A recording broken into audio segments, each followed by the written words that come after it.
What's up, tribe? How you guys doing? This is gonna be your review. This is not gonna be real long, you guys. For Big Brother, this is gonna be the third Power of Veto competition.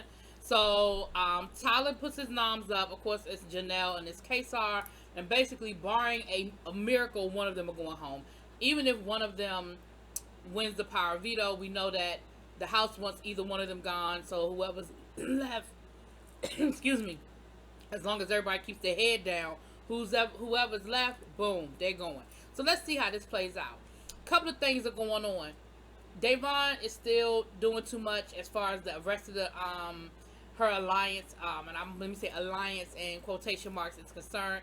She goes to talk to Tyler after the nominations, and she's trying to talk game and stuff, and he's like, yo, I really need you to chill out.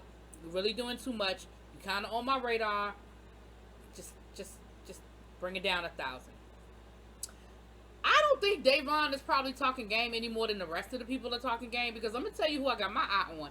My eye is on Miss Danny. Miss Danny is playing Puppet Master, and she is really feeling the way she feels, and she's really serious about how she feels, and she is working that house against Janelle, and it's a few other people that are on her radar, so they really need to worry about Danny, and about Danielle, well, Danny, and honestly, at the end of the day, the people that she's working with, she ain't even really rocking with them like that, but she knows that they are a means to an end. So y'all need to keep your eye on Miss Danny. Remember, she's played this game before and been very successful for the most part, so don't play her short. Bailey, because Bailey and Davon are working together, she might become some collateral damage.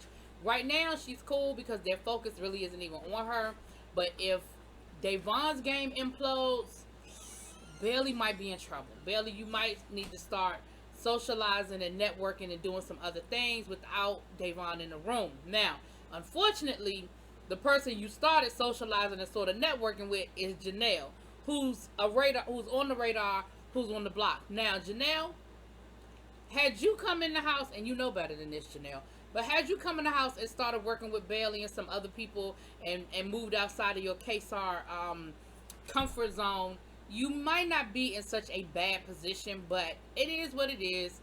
She's not lying that she had a target on her back the minute she walked in the house. However, all the more reason why you should have been sort of working the house more than what you were doing. But water under the bridge, it is what it is. So now they have to come up with a plan for Power Veto. Like, they got to figure out a POV plan, and, Janelle was like, at the end of the day, no matter how I'm feeling, I'm never giving anybody the satisfaction of knowing they got to me or they got under my skin. It is what it is. So Janelle starts trying to work Bailey, and Bailey's listening, and Bailey likes Janelle because she's starstruck. She's a super fan, so she's been a Janelle fan since before she walked in the house, and she feels honored that Janelle is even talking to her. But again, like I said, too little too late. That's a conversation y'all should have had the first week, should have solidified some alliances, should have tried to make some friends, because now it really is the main alliance against Janelle. The floaters aren't gonna make any moves because they're doing what they do best, which is float. Bailey ain't really in a position to help you. Like, she just isn't. And so at the end of the day, I don't know. It's a sinking ship, and it's sinking fast, and I don't know what to tell you, babe.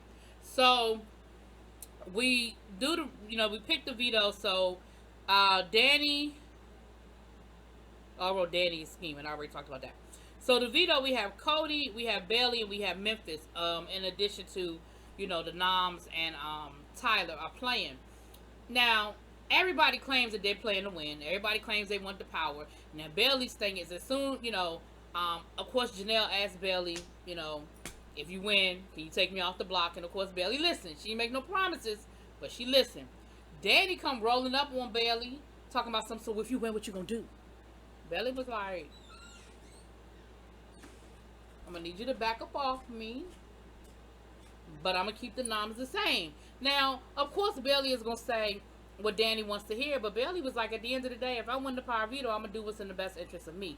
Now, in this situation, Bailey, the best interest of you is to keep the noms the same and roll with the house, because you don't have enough power, and you really don't want to make that kind of move and piss everybody off, because y'all don't have enough power to do that. You just don't. Y'all don't have enough power to make that move right now. But it don't matter because look at who else is playing in the power veto. Belly ass ain't winning. So, um, we get to Janelle and Kesar sort of have like a plan, but they don't really have a plan. It's sort of like one of us just needs to win and we'll figure it out from there because then we can, we kind of have something to bargain with a little bit. Um,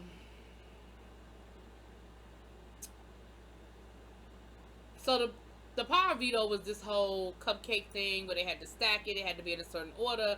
Whoever did it fast moved on to the next round. It was sort of like a tournament type situation. Till you got down to the final two, and then they played off for the best thing. It was really uneventful. I'm just gonna go ahead and put it to you like this: Kesar screwed up in the beginning, and basically Tyler beat him. Or Cody. Was it Tyler? Tyler. Tyler beat him. Janelle was faced off against. Cody was faced off against Bailey. He made easy dinner off of Miss Bailey. Then we had Memphis going against Janelle. Now, Memphis said he was playing to win. However, his alliance feels like he was trying to throw the competition. It did look very suspicious because Cody was almost there. He was getting ready to win. He could have hit the button, and then he screwed it up, messed himself up, played it. The only problem was Janelle wasn't fast enough to really take advantage of it, and if he played around any longer, it would have been really, really obvious. Now, when Memphis was throwing the comp in the VIP suite, he said he was throwing the comp in the VIP suite. This one, he swears he was trying to win. I don't know. It doesn't matter what I think, but what matters is that his alliance thinks he's trying to throw it. And so now everybody is giving him the side eye. Like, his whole alliance is like, it is so obvious that he was trying to throw the comp for Janelle.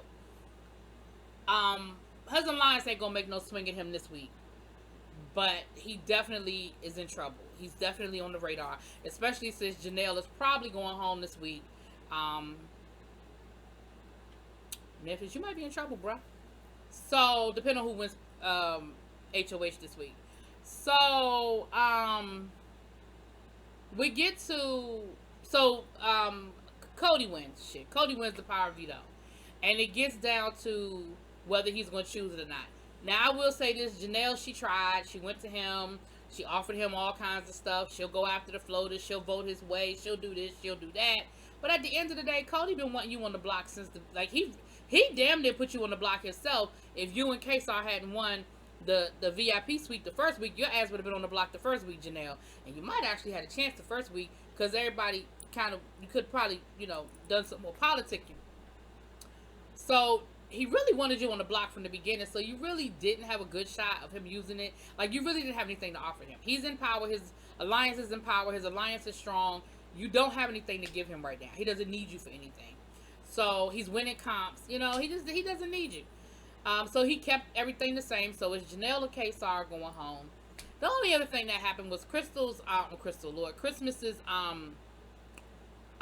punishment is she got babies. And they kept multiplying. I think by the time we got done, she might have had 10 babies. I don't know. Little stars that she had to take care of. They would cry. They wanted attention. They need to be changed. They need to be fed. That's her punishment. That's about it. So, I don't know. I feel like unless something crazy is going on as we speak, Janelle's going home. Kesar's going to be on the island by himself. Easy picking. And what I feel like is going to happen is that they're going to feel like, oh, well, we got Janelle. She was the threat. Kesar, he ain't really nothing without Janelle. And they're going to leave him alone. And that's probably not going to be a good decision. You need to, if that super alliance is in power next week, they need to go on and just get Kesar out and keep it moving. But I bet you that's not what they're going to do. They're going to move to something else. And then they're going to start focusing on people that ain't really the threat. And y'all go mess around and let Kesar. But okay. Anyway, let me know what y'all think. Drop it in those comments. Peace.